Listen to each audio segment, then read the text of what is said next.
Pemirsa, beberapa hari belakangan, masyarakat Bali dibuat kaget dengan beredarnya informasi 106 bidang tanah yang beririsan dengan kawasan Tahura telah bersertifikat. Salah satunya lahan yang dimiliki warga negara Rusia yang diketahui tengah membangun pabrik di kawasan Tahura.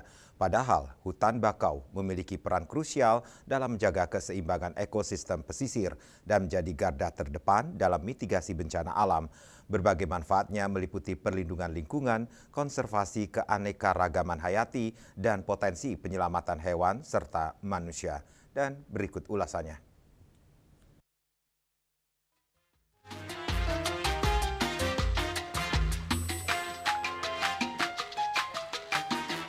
Pemirsa, saat ini saya berada di kawasan mangrove yang ada di Wane Segara Kerti di Desa Kedonganan, Kuta Selatan.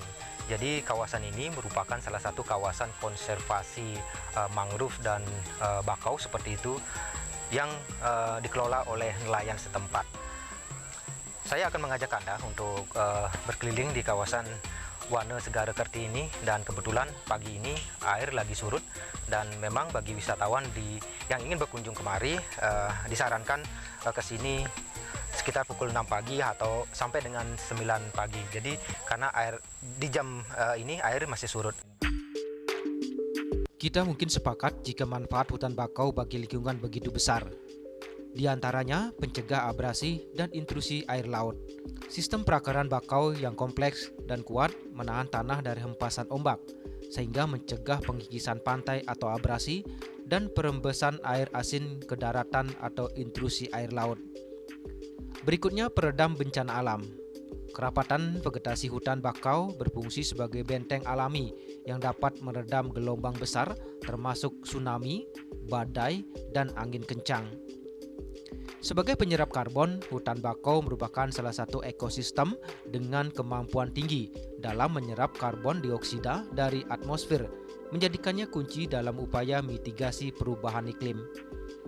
Selain itu, akar-akar bakau membantu menyaring dan mengendapkan lumpur, limbah, dan racun dari polusi yang masuk ke perairan, sehingga menjaga kualitas air dan mencegah kerusakan ekosistem laut. Seiring waktu, endapan yang ditahan oleh akar bakau dapat membantu membentuk dan menstabilkan garis pantai, sehingga menambah luas daratan di wilayah pesisir. Selain menyaring air, hutan bakau juga mempengaruhi iklim mikro di sekitarnya dan meningkatkan kualitas udara dengan menghasilkan oksigen.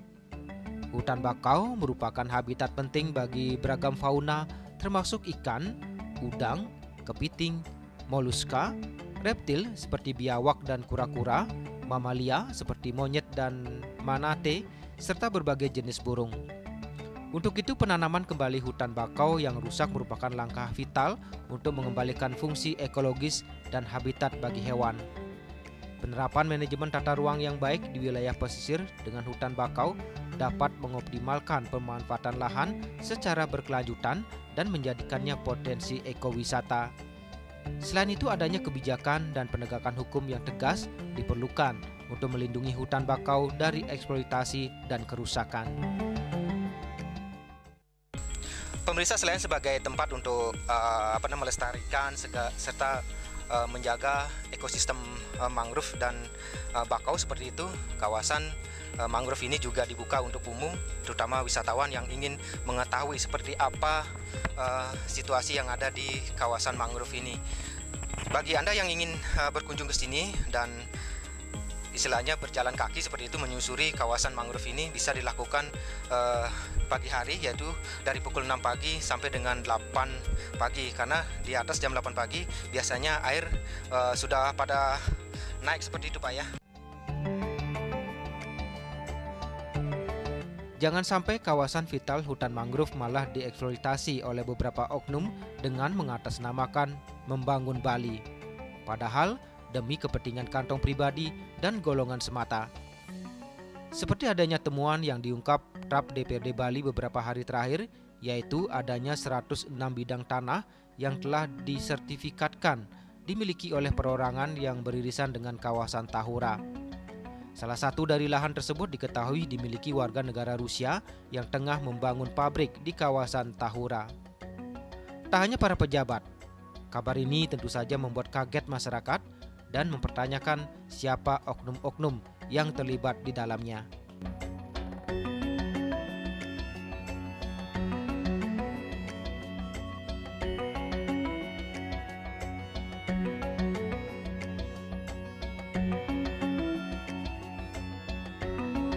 Ari Wiratmaja, Bali TV.